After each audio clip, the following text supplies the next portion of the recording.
ساتھ اس وقت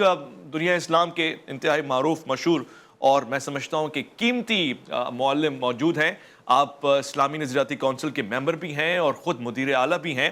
جامعۃ الصفا کے۔ میں مفتی زبیر صاحب کو خوش آمدید کرنا چاہتا ہوں۔ صاحب السلام علیکم ورحمۃ اللہ۔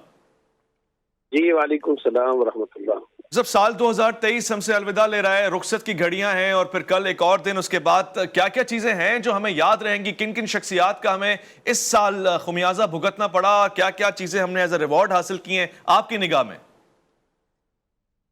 دیکھیں، سن 2023 کے اندر کئی اہم ترین واقعات پیش آئے اور اس کے دو پہلوؤں کے حساب سے ہم بات کر سکتے ہیں۔ ایک تو پاکستان وطن عزیز مملکت خداداد، یہاں پیش آنے والے واقعات، اور دوسرا عالم اسلام کی نگاہ سے اور نظر سے اگر ہم دیکھیں پاکستان میں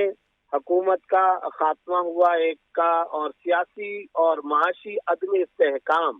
بہرحال یہ آیا، اور ایک وقت تو ایسا آیا کہ سچی بات یہ ہے کہ تمام بصیرت پاکستانی بڑے پریشان تھے کہ یہ آوازیں آ رہی تھیں کہ شاید دیوالیہ نکلنے والا ہے، شاید اللہ بچائے کوئی سری لنکا والی صورتحال پیدا ہونے والی ہے، اور اس طرح کی باتیں سامنے آنا شروع ہو گئی۔ یہ ایک صورت تھی جس کی وجہ سے بڑی ٹینشن اور پریشانی تھی، لیکن میں سمجھتا ہوں کہ اس سلسلے میں پاکستان نے اور خاص طور پر پاکستان کی فوجی قیادت نے بڑی ذمہ داری کا مظاہرہ کیا۔ خود آرمی چیف نے تاجروں سے ملاقاتیں کی، اسمگلنگ کا خاتمہ ہوا، ڈالر نیچے آیا، اس وقت ڈالر اپنی فطری ساخت پر چل رہا ہے، اور پھر ساتھ ساتھ تاجروں سے ملاقاتیں کی اور پاکستان کے اندر اعتماد بحال کیا، اسٹاک ایکسچینج کے لوگوں سے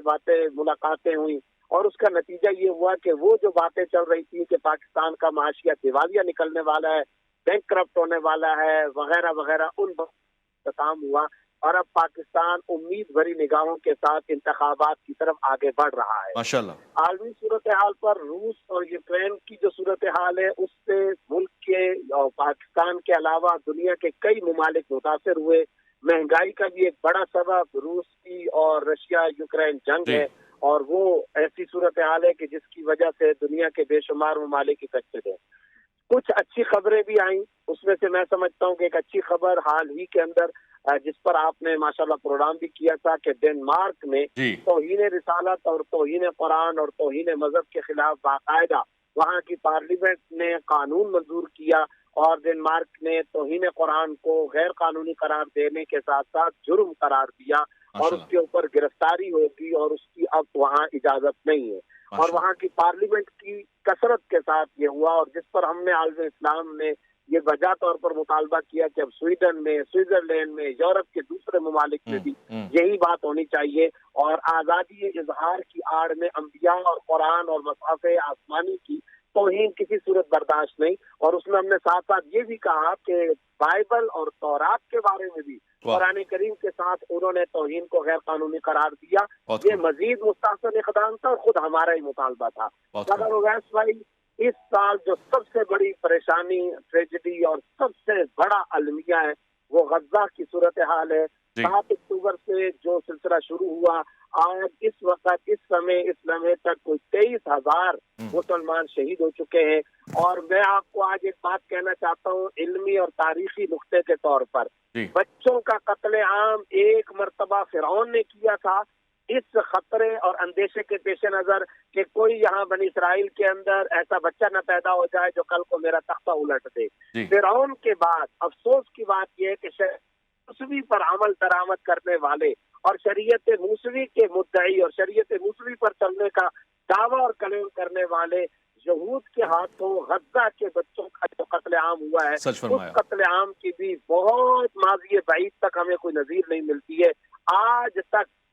ایک بچہ یہودی نہیں دکھایا جا سکتا جس کو مسلمانوں کی طرف سے قتل کیا گیا ہو غزہ کے اندر، اسرائیل و فلسطین کے اندر ایک عورت نہیں دکھائی جا سکتی، بلکہ اس کے برعکس جب وہاں کی یہودی عورتیں مسلمانوں کی قید کے اندر آئی ہیں، انہوں نے اپنے ویلاگ جاری کیے، انہوں نے اپنا سوشل میڈیا کا تاثر ظاہر کیا، اور انہوں نے کہا کہ ہمیں مسلمانوں نے، مجاہدین نے کس طرح حسن سلوک کے ساتھ رکھا، اور باقاعدہ آسٹریلیا کی تازہ خبریں کہ آسٹریلیا کے 33 غیر مسلم عیسائی عورتوں نے غزہ کے مسلمانوں کے اچھے اور حسن سلوک سے متاثر ہو کر اسلام قبول کر لیا۔ میں